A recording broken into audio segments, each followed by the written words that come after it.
के पार्ट को ग्रो कराने में मदद कर रहा था। अब आखिरी के जो दो हार्मोन है जिसका नाम है इथाइलिन और एब्सिसिक एसिड, ये इनहिबिटर हार्मोन है। इनहिबिट का मतलब होता है रोकना, प्लांट की ग्रोथ को रोकने के लिए या फिर प्लांट की ग्रोथ में जो भी बाकी पार्ट हों उसको इनहिबिट करें, जो रोकने में मदद करें, उसे कहते हैं इनहिबिटर हार्मोन।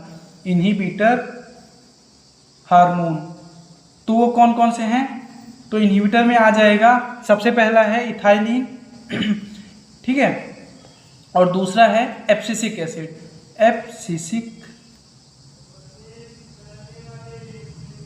एब्सिसिक एसिड तो हम पहले पढ़ लेते हैं इथाइलिन, जो कि चौथा हार्मोन था। इससे पहले हम 3 पढ़ लिए हैं। इथाइलिन हार्मोन, इथाइलिन मतलब वही जैसे इथिन इथाइन इथाइन होता था, तो इथाइलिन वो CH2 डबल बॉन्ड CH2 वाला लिख लीजिए, CH2 डबल बॉन्ड CH2 वही वाला इथाइलिन। तो इसको सबसे पहले खोजा किसने था? पहले हम जान लेते हैं इथाइलिन होता क्या है। इथाइलिन एक गैसियस हार्मोन है, लिक्विड नहीं, गैसियस हार्मोन। गैसियस हार्मोन जो कि वॉलेटाइल होता है, बहुत कम टेम्परेचर पे अपना स्टेट चेंज कर देता है, इसलिए ये गैसियस फॉर्म में पाया जाता है। वॉलेटाइल होने का यही रीजन है। जो नॉन वॉलेटाइल होंगे उसको ज़्यादा टेम्परेचर चाहिए होगा वेपर फॉर्म में कन्वर्ट होने के लिए, और जो वॉलेटाइल होंगे उनको कम टेम्परेचर में ही वो ईजिली क्या हो जाएंगी, वेपर फॉर्म में कन्वर्ट हो जाएंगे। तो इसको पहले सबसे पहले डिस्कवर किया था एक साइंटिस्ट जिनका नाम था कजन। डिस्कवरी किसने की थी? सबसे पहले कजन नामक साइंटिस्ट ने,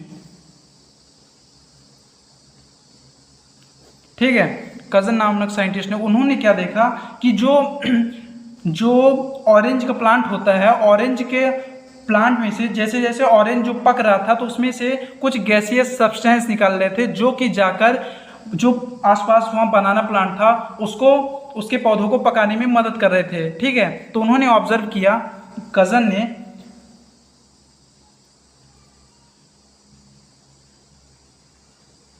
ने क्या ऑब्जर्व किया, जो कि कजन ने ऑब्जर्व किया कि कुछ गैसियस सब्सटेंस ऑरेंज में से निकल रहे थे, ठीक है।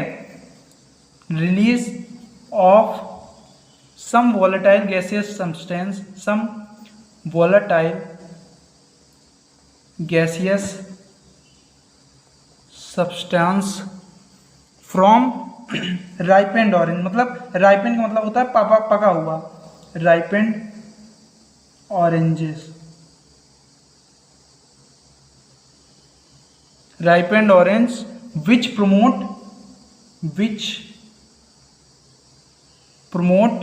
banana ripening banana,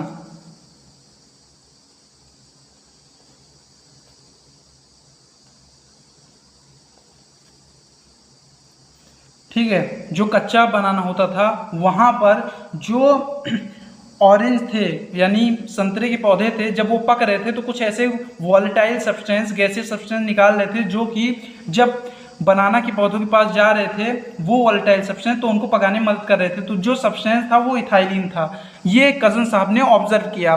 तो एग्जाम्पल क्या था? Ethylene CH2 double bond CH2, या फिर जब यही इथाइलिन एक्वस फॉर्म में, इसमें पानी डाल देते हैं, एक्वस फॉर्म, जब इसमें पानी डाल देते हैं या पानी से मिल जाता है तो उसे कहते हैं एक्वस फॉर्म। तो इसे क्या कहते हैं? एथिफोन। ये इसके एग्जाम्पल हैं, ठीक है। अब हम पढ़ लेते हैं कि ये बनता कहाँ है। जाहिर सी बात है कि जब ये पक रहा था, यानी पकने वाली जगह जो पक रहा हो या जो भी प्लांट बूढ़ा हो रहा हो वहाँ पे ये बनते हैं। तो साइट ऑफ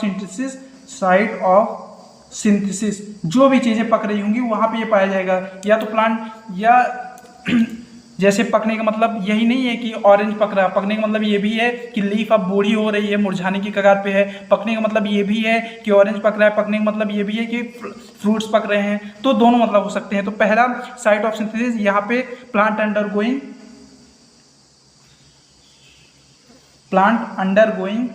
सेंसेस मतलब होता है बूढ़ा होकर मरने की कगार पे। अंडरगोइंग सेंसेस मतलब होता है बूढ़ा होना। जो प्लांट बूढ़ा होकर मरने के कगार पे है तो वहाँ पे इसके पाए जाने की संभावनाएं बहुत ज़्यादा प्रबल हैं। प्लांट अंडरगोइंग सेंसेस, लीफ जो पुरानी हो रही होती हैं, ओल्ड लीव्स, ठीक है। और कहाँ कहाँ पाया जा सकता है? फ्रूट्स, फ्लावर में जो पक रहे हों, फ्रूट जो पक रहे हों वहाँ पाया जाएगा, जो फ्लावर पक रहे हों वहाँ पाया जाएगा। जो भी चीज़ें बूढ़ी हो रही होंगी यानी ओल्ड एज में आ रही होंगी, पक रही होंगी, वहाँ पे इसके पाए जाने की संभावनाएं बहुत ज़्यादा होती हैं और वहाँ ये पाया जाता है इथाइलिन नामक हार्मोन। अब इसको बनाने में मदद कौन करता है, जिसे कि हम कहते हैं प्रीकर्सर, यानी जो बनाने में मदद करता है, तो वो होता है मिथियोनीन। मिथियोनीन इसको बनाने में मदद करता है। अब इसको टेस्ट करने के कौन कौन से मेथड है वो भी जान सकते हैं, टेस्ट या फिर बायो एसे, टेस्ट या बायो एसे ऑफ इथाइलिन। कैसे पता लगाते हैं कि इथाइलिन ही है, तो उसका 3 तरीके के टेस्ट होते हैं जो कि एक ही चीज़ पे किया जाता है, और वो चीज़ क्या होती है उस टेस्ट का नाम पहले लिख लेते हैं, वो होता है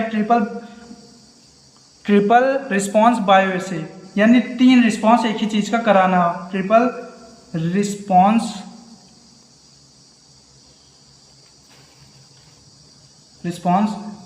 बायो एसे, ट्रिपल रिस्पॉन्स बायो एसे। अब वो है क्या, ये जान लेते हैं। जो चना होता है, ठीक है, वहाँ से जो आखा निकलता है, अगर उसमें इथाइलिन होगा तो पहला तो संभावनाएं हैं कि वो ऐसे टेढ़ा निकले, और दूसरी संभावनाएं हैं कि वो ऐसे एपेक्स यानी वो लंबा लंबा ऐसे निकले, एपेक्स मतलब सीधा निकले, टॉप की तरफ मुड़ता हुआ निकले, और तीसरा जो है संभावनाएं हैं कि जो ये आखा निकल रहा हो वो थोड़ा चौड़ा हो, मोटा हो, ब्रॉड हो। तो पहली कौन सी संभावनाएं हैं कि ये जो है हॉरिजेंटल में निकले, मतलब टेढ़ा निकले, हॉरिजेंटल। दूसरी संभावनाएं हैं कि वो लंबा लंबा निकले, ठीक है, यानी एपिकल हुक।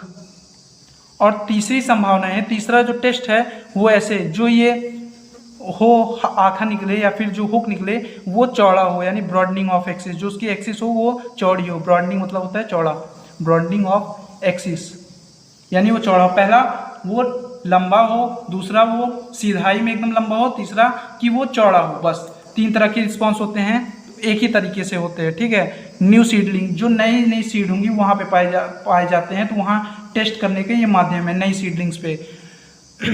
नई सीडलिंग्स पे इथाइलिन की वजह से 3 रिस्पॉन्स निकलते हैं, due to ethylene, due to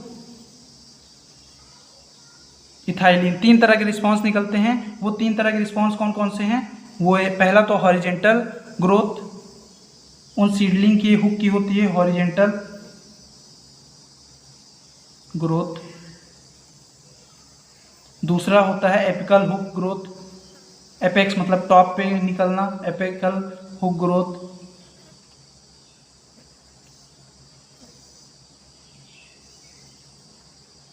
और तीसरा होता है वो ब्रॉड यानी मोटा हो, चौड़ा, ब्रॉडनिंग ऑफ एक्सिस, उसकी जो एक्सिस हो, लंबाई हो, वो थोड़ी मोटी हो। बस ये 3 तरह के रिस्पॉन्स अगर मिल रहे हैं, 3 तरह की चीज़ें देखने को मिल रही नई सीडलिंग में, मतलब वहाँ इथाइलिन बन रहा है। और ये पाए कहाँ जाते हैं, मेनली जो पकने की कगार पे हो, जो बूढ़ा हो रहा हो, चाहे वो पत्ती हो, चाहे पेड़ हो, या फिर जो भी चीज़ें पक रही हो, वहाँ इसके पाए जाने की संभावनाएं बहुत ज़्यादा हैं, या वहाँ पे ये पाए ही जाते हैं। अब ये पकाते इनका मेन काम क्या होता है वो सब जान लेते हैं, थोड़ा बहुत रोल में आ जाते हैं। तो सबसे पहला आ जाता है फ्रूट राइपनिंग का।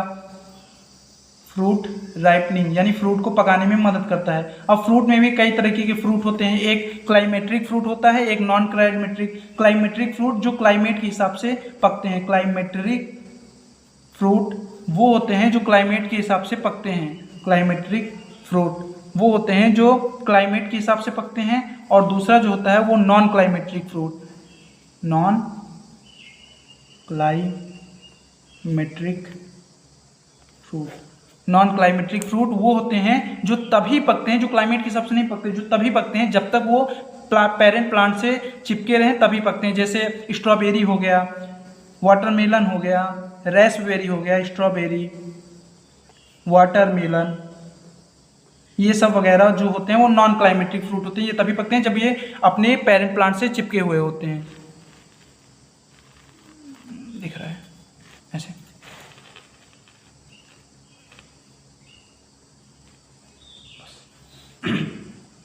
तो क्लाइमेट्रिक फ्रूट में जैसे आ गया मैंगो वगैरह हो गया, ये तभी पकता है जब गर्मियों का सीजन होता है, क्लाइमेट होता है मई जून का, ठीक है।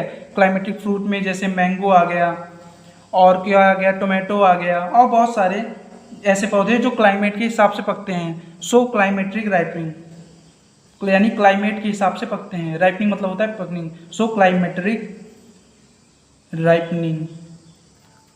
तो जैसे मान लो कोई मैंगो होता है, ऐसे ऐसे ही होता है ना, ऐसे ऐसे, ये मैंगो होता है, ठीक है। यहाँ पे मान लो ये पकना स्टार्ट किया, राइपनिंग ऑकर, पकना स्टार्ट किया, तो इसमें बहुत सारे चेंजेस होते हैं। पहला तो कलर चेंज होता है, ग्रीन टू कलर चेंज, पहला काम जो होता है वो कलर चेंज होता है, green to yellow, green to yellow, इसका कलर चेंज होता है, ठीक है, जो कि एनिमल को दिखता है।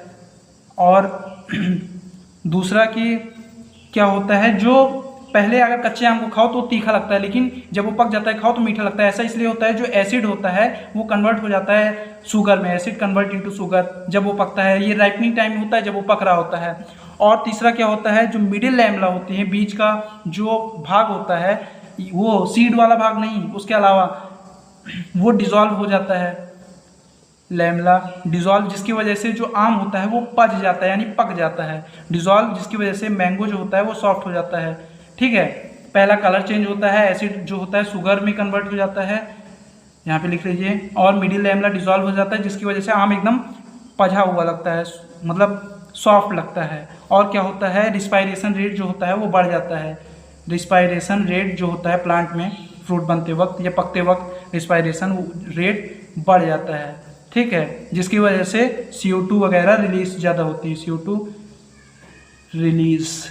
ये होता है क्लाइमेट्रिक फ्रूट, ऐसा फ्रूट जो क्लाइमेट के चेंज होने से पकता हो, ठीक है। और नॉन क्लाइमेट्रिक फ्रूट तभी पकेगा तो ripened when attached with parent plant, attached with parent plant, ये तभी पकेगा जब पेरेंट प्लांट से अटैच होगा। जैसे वाटरमेलन हो गया, मैं एक एग्जांपल ले लेता हूँ वाटरमेलन का। यहाँ पे रेडिश पार्ट होता है, ऐसे ये आउटर पार्ट हो गया, और यहाँ पे ये रेडिश पार्ट होगा।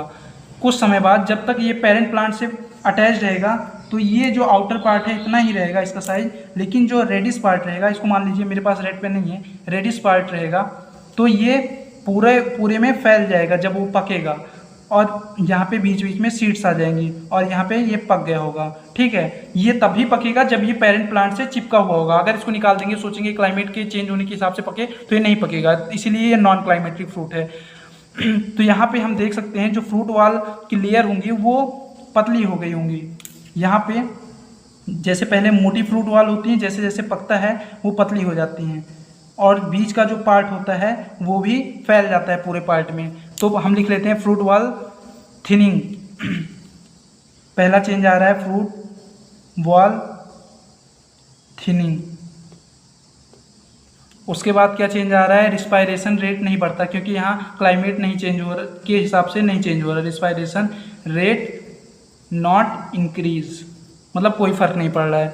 तो हम ये देख लेते हैं, इथाइलिन जो है, इथाइलिन वहीं पाया जाता है जहाँ पे फ्रूट पक रहे हों। तो ये नॉन क्लाइमेट्रिक फ्रूट वगैरह में इथाइलिन ज़्यादा नहीं पाया जाता। ये इथाइलिन पाया कहाँ जाता है, सिर्फ क्लाइमेट्रिक फ्रूट में, जहाँ क्लाइमेट के हिसाब से फ्रूट पक रहा होता है वहाँ इथाइलिन पाया जाता है। तो लिख लीजिए इथाइलिन, या हम ये कह सकते हैं कि इथाइलिन सिर्फ क्लाइमेट्रिक फ्रूट को प्रमोट करता है। Ethylene promote ripening mostly in climacteric fruit, mostly in climacteric fruit, climacteric fruit को ही पकाने में मदद करता है राइट इथाइलिन। तो ये सारी चीज़ें थी, ये आप नोट डाउन कर लीजिए। क्लाइमेट्रिक फ्रूट वो फ्रूट जो क्लाइमेट के हिसाब से पकते हैं, नॉन क्लाइमेट्रिक फ्रूट जो क्लाइमेट के हिसाब से नहीं पकते, पकते तभी हैं जब तक वो पेरेंट प्लांट से चिपके रहते हैं। जैसे स्ट्रॉबेरी हो गया, वाटरमेलन हो गया, रेस्पबेरी हो गया, ये सब जो बेरीज वगैरह हो गए होंगे, वाटरमेलन हो गई, ये तभी पकते हैं जो जब तक पेरेंट प्लांट से चिपके होते हैं। तो जो कहने का जो सेंस है, जो इथाइलिन होता है वो अधिकतर मतलब मैक्सिमम टाइम क्लाइमेट्रिक फ्रूट को ही पकाने में मदद करता है, नॉन क्लाइमेट्रिक फ्रूट पे उतना इफेक्ट नहीं डालता। तो हम रोल लिख लेते हैं आगे, इतना चीज़ें मैंने समझा दी, रिकैप भी दे दिया। Role of ethylene, role of ethylene, role of ethylene. तो पहला रोल जो लिख लेते हैं इथाइलिन का, वो होता है कि ये वही पाया जाता है जहाँ पे चीज़ें पक रही हो। तो जहाँ पकेंगी, जैसे लीफ जो है जब वो पकेगी, पक के बूढ़ी होगी तो वो झड़ जाएगी। तो प्रमोट एब्सिशन, एब्सिशन मतलब होता है झड़ना, promote abscission, abscission promote abscission of leaf या फिर flower, promote abscission of leaf, flower, fruit. जब फ्लावर पक जाता है तो वो नीचे गिर जाता है, यानी वो झड़ रहा है। एब्सिशन मतलब होता है झड़ना, प्रमोट एब्सिशन। और इथाइलिन का काम ही होता है पकाना। सीधा सीधा एक सेंटेंस में हम लोग काम इसका जान लेते हैं, पकाना। बेसिक यही फंडा है, याद रखने का तरीका। जहाँ पे चीज़ें पकेंगी, पकने के बाद वो चीज़ें गिरेंगी तो एब्सिशन यानी फॉल ऑफ होगा, झड़ना होगा। और दूसरा रोल लिख लीजिए, जो क्लाइमेट फ्रूट थे उसको पकाने में मदद करता है, जैसे मैंगो वगैरह। प्रमोट राइपनिंग इन क्लाइमेट्रिक फ्रूट, प्रमोट राइपनिंग इन क्लाइमेट्रिक फ्रूट। एग्जाम्पल में लिख लीजिए मैंगो वगैरह, एग्जाम्पल में हो गया मैंगो वगैरह, ठीक है। और तीसरा रोल जो होता है वो क्या करता है कि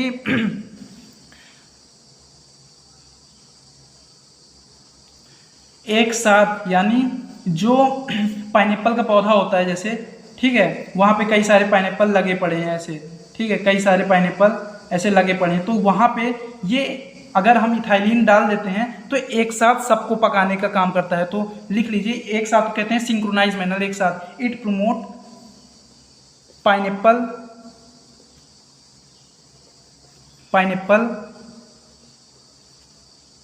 इन synchronise manner, pineapple in synchronise,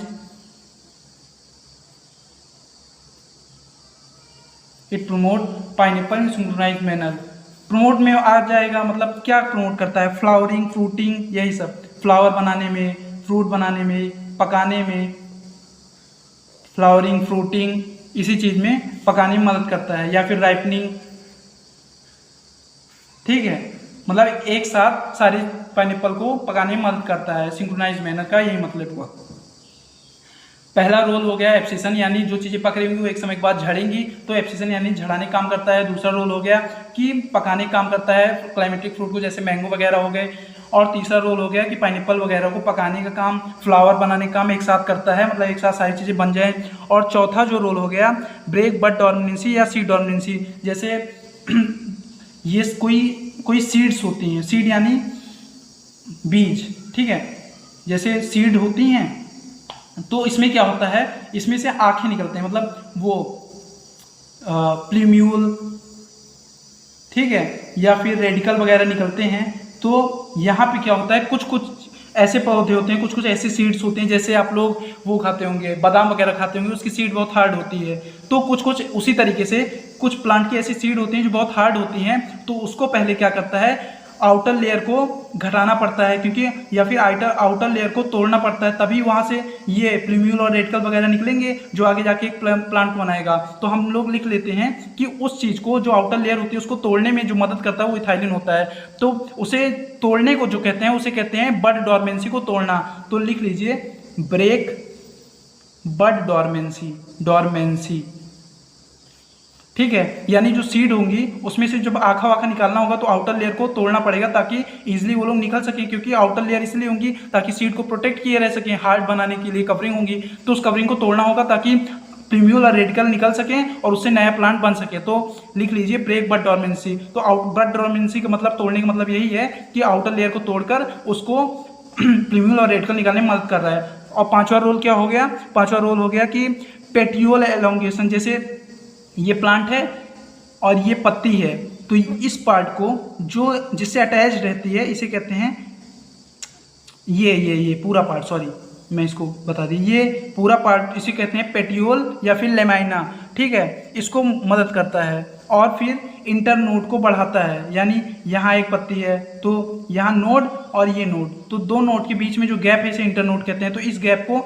बढ़ाता है। अगर हम लोग इथाइलिन डाल दिए तो ये नोड दूर दूर होंगी, यानी दूर दूर पत्ती होंगी। उससे फायदा ये होगा कि फोटोसिंथेसिस में पास पत्तियां रहेंगी तो एक दूसरे को ढक लेंगी, तो फोटोसिंथेसिस ऊपर वाली तो परफॉर्म कर पाएंगे, नीचे वाली नहीं कर पाएंगी। दूर दूर रहेंगी तो लाइट सब पे पड़ेगी और फोटोसिंथेसिस ज़्यादा परफॉर्म होगी। तो मतलब पांचवा रोल ये लिख लेते हैं, it promote petiole elongation, it promote पत्तियों को बढ़ाता है, मतलब पहले पत्ती इतनी छोटी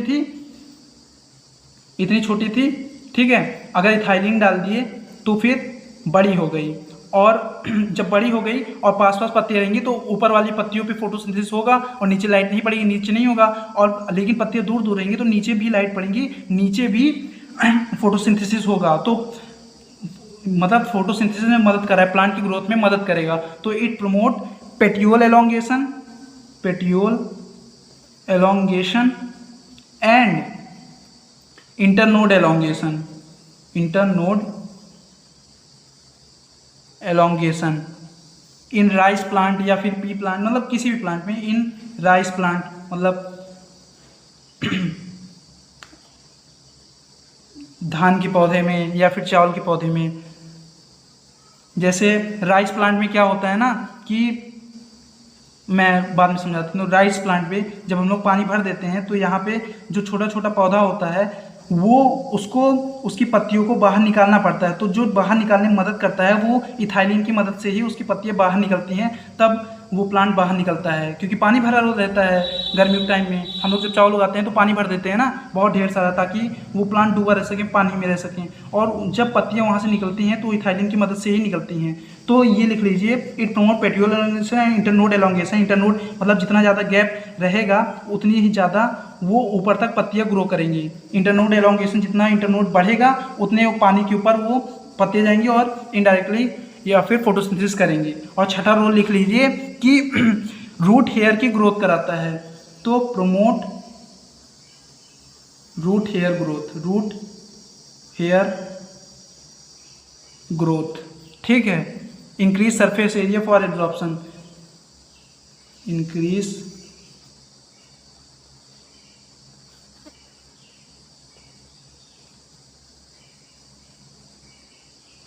जैसे कोई प्लांट है, यहाँ पे रूट है और बहुत सारी रूट बन गई ऐसे दूर दूर तक, तो ये यहाँ दूर दूर के न्यूट्रिएंट को भी ले पाएंगी, जिसकी वजह से प्लांट की जो ग्रोथ होगी उसमें मदद मिलेगी। तो दूर दूर तक रूट को फैलाने में मदद करता है ताकि सरफेस एरिया बढ़ सके और ज़्यादा से ज़्यादा वो न्यूट्रिएंट एब्जॉर्ब कर सके, यही इसका फंडा होता है। ये सारे रोल थे। सातवां रोल हो गया फ्लावरिंग इन मैंगो। अभी मैंने ऊपर भी दिखाया था, प्रमोट राइपनिंग इन क्लाइमेटिक फ्रूट। तो एक तो पकाने में मदद करता है, दूसरा फ्लावर बनाने में भी मदद करता है। Flowering in mango, in mango, ये सारे रोल थे। ये सारे रोल लिख लीजिए। पहला कि ये पकाने में मदद करता है, अगर कोई चीज़ें पकेगी तो कुछ समय बाद वो गिरेंगी भी, जैसे फ्रूट पक जाता है तो गिरता है, तो एब्सिशन, गिरने को कहते हैं या झड़ने को कहते हैं एब्सिशन, तो एब्सिशन कराता है। दूसरा रोल होता है क्लाइमेटिक फ्रूट को पकाने में मदद करता है। तीसरा रोल होता है पाइनएप्पल को एक साथ पकाने में, फ्लावर बनाने, फ्रूट बनाने में मदद करता है। चौथा रोल होता है कि बड डॉर्मेंसी को तोड़ता है, मतलब जो सीड होती हैं वो प्रोटेक्टिव लेयर बाहर बनाए रहती हैं, तो एक समय ऐसा आता है उस प्रोटेक्टिव लेयर को तोड़ना पड़ता है, जिसकी वजह से वहाँ से रेडिकल और प्लूमेन निकल सकें और एक नए प्लांट को बनाने में मदद कर सकें। तो उस प्लांट को, रेडिकल और प्लूमेन को बाहर निकलने के लिए पहले जो आउटर लेयर है उसको तोड़ना पड़ेगा, उसको तोड़ने में इथाइलिन मदद करता है, तो वही है ब्रेक बड डॉर्मेंसी। और चौथा है पेटियोल, मतलब पांचवा रोल है पेटियोल एलोंगेशन में मदद करता है, इंटरनोड एलोंगेशन में मदद करता है। जब गर्मियों के टाइम में हम लोग जब राइस का प्लांट लगाते हैं और पानी भर देते हैं तो उसको एक समय आता है कि उस प्लांट को पानी से बाहर निकलना पड़ता है, तो जो मदद करता है हार्मोन उसकी इंटरनोड को बढ़ाने में, यानी लेंथ को बढ़ाने में, वो इथाइलिन हार्मोन ही होता है। और छठा रोल हो गया कि रूट की ग्रोथ को मदद करता है बढ़ाने में, ताकि ज़्यादा से ज़्यादा दूर के न्यूट्रिएंट को एब्जॉर्ब कर सके, सरफेस एरिया बढ़ सके। और सातवां रोल है मैंगो को फ्लावरिंग में, मतलब फ्लावर बनाने में मदद करता है। ये सारे रोल थे इथाइलिन की, लिख लीजिए। उसके बाद इथाइलिन का एक एक्वस फॉर्म होता है जिसे हम लोग इथेफोन कहते हैं, वो भी थोड़ा बहुत पढ़ लेते हैं, ठीक है। इतना तब तक लिख लीजिए। हो गया तो मैं मूव ऑन कर दूं। चलो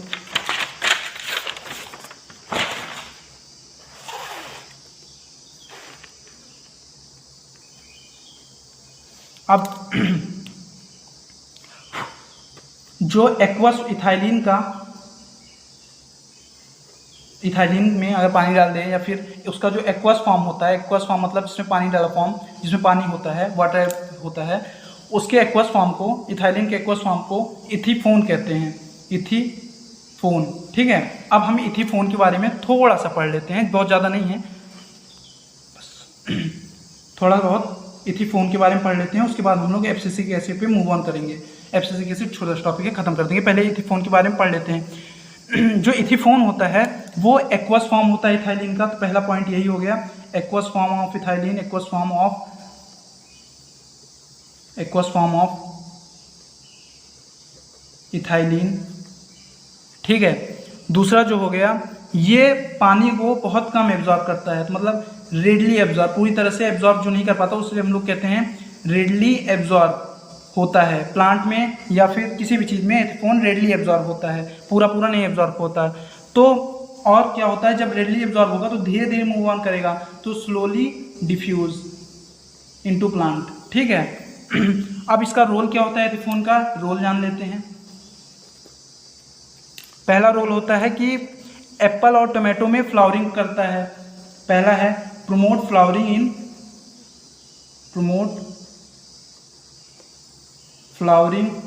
इन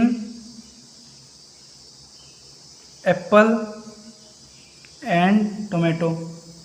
जो सेब और टमाटर का पौधा होता है उसमें फ्लावर बनाने में ये मदद करता है। एथिफोन होगा यानी एक्वस फॉर्म में आसपास की जगह से अगर एथिफोन एक्वस फॉर्म में आया रहेगा तो प्लांट में धीरे धीरे डिसॉल्व होगा और वो फिर बाद में एप्पल में फ्लावर बनाने में मदद करेगा, फिर फ्रूट बनाने में मदद करेगा। ये है पहला रोल।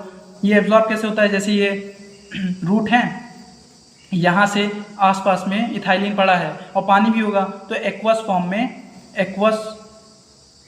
फॉर्म में इथाइलिन होगा, एक्वस फॉर्म में इथाइलिन होगा तो इसे इथिफोन कहेंगे। तो यही इथिफोन धीरे धीरे करके जड़ों से लेकर पत्तियों में जाता है, फ्रूट्स में जाता है, ठीक है।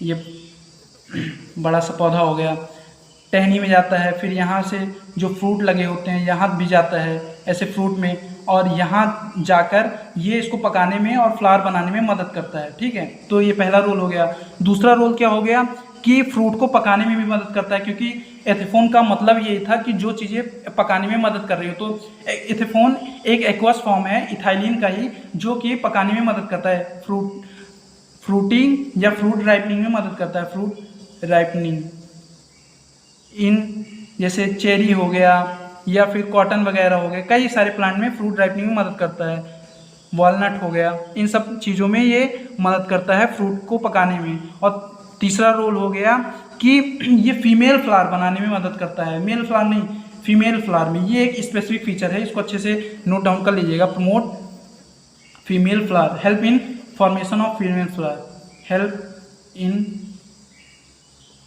फॉर्मेशन ऑफ फीमेल फ्लावर, ठीक है।